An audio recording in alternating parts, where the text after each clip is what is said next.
Valmy, Austerlitz, Ulm, Waterloo, autant de batailles dont les noms nous sont familiers, mais qui, en dehors d'Haïti, a déjà entendu parler de la bataille de Vertières, point d'aboutissement spectaculaire et sanglant de la guerre d'indépendance haïtienne. Bonsoir Jean-Pierre Le Glonec, merci d'être avec nous. Vous êtes historien, vous êtes professeur à l'université de Sherbrooke, c'est au Canada. Vous enseignez l'histoire d'Haïti et des Amériques noires notamment. Vous êtes l'auteur de ce livre, L'armée indigène, la défaite de Napoléon en Haïti.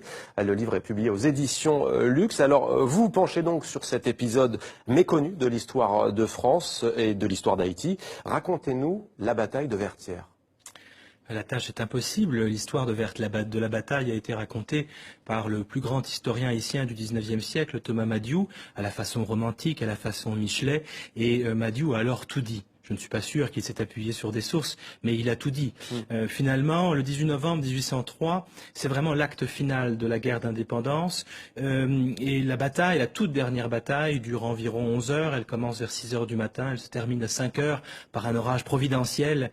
On peut imaginer que cet orage est un signe des dieux vaudous peut-être, qui accompagnent et qui chevauchent les héros de l'armée que l'on appelle l'armée indigène. L'armée de libération haïtienne est dirigée par le général Jean-Jacques Dessalines et on l'appelle donc armée indigène ou armée des Incas, ça dépend des expressions.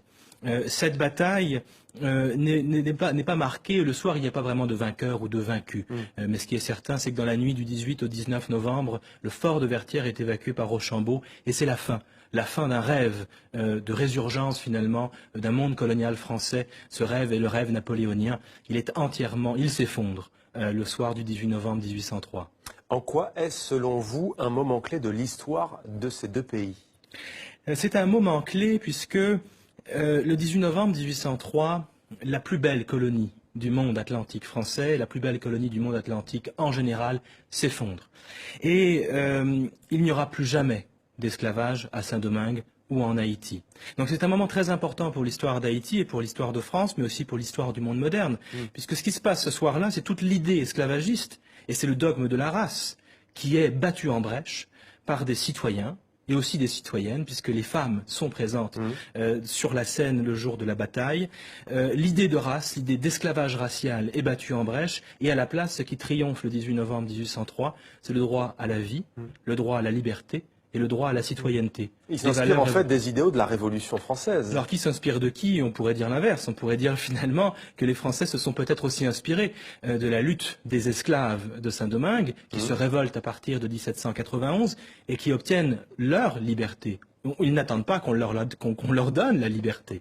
L'esclavage est aboli, certes, en 1794 en France, mais il est aboli parce que les esclaves eux-mêmes, à Saint-Domingue, sont allés chercher leur liberté au terme d'une résistance héroïque. Qu'est-ce qui va découler de cette page de l'histoire? Quelles sont les conséquences concrètement? Alors, j'ai envie d'insister ici sur les conséquences d'ordre mémoriel. La conséquence principale en France, c'est que la bataille de Vertières n'existe pas. Le mot Vertières est un mot qui n'existe pas dans l'histoire et la mémoire française, et j'encourage tous ceux qui nous regardent à ouvrir leur dictionnaire des noms propres et à chercher le mot Vertières. Vertières n'existe pas. Cette défaite a été occultée, elle a été effacée.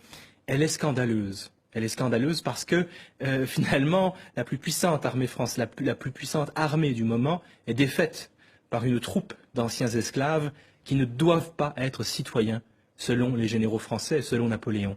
Vous parlez aussi dans votre livre de l'élite au pouvoir en Haïti qui, elle aussi, a voulu quelque part masquer cet épisode de l'histoire. Expliquez-nous. Alors c'est une longue histoire, mais dans les faits, en effet, la bataille de Vertières n'est pas commémorée en Haïti avant les années 1930 environ. Ce qui se passe au XIXe siècle, c'est qu'il y a une lutte de pouvoir entre les différents chefs d'État haïtiens qui cherchent d'abord à cultiver leur propre culte.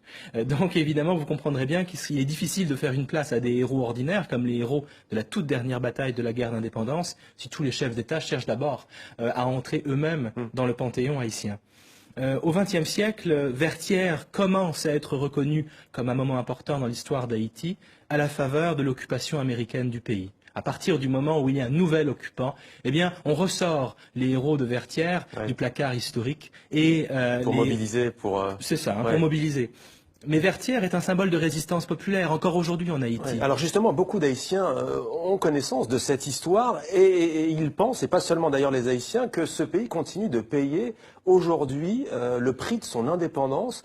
Est-ce que c'est un sentiment que vous partagez, vous qui travaillez sur cette page de l'histoire? Certainement, certainement. Vertières est un moment scandaleux. Si le 18 novembre 1803 n'existe pas dans le calendrier français, alors que c'est un moment d'histoire de France, c'est qu'il se passe là quelque chose d'impensable. Et qu'est-ce qui est impensable? C'est le renversement de la relation esclavagiste. Première République noire? Première République noire, mais ça va bien au-delà.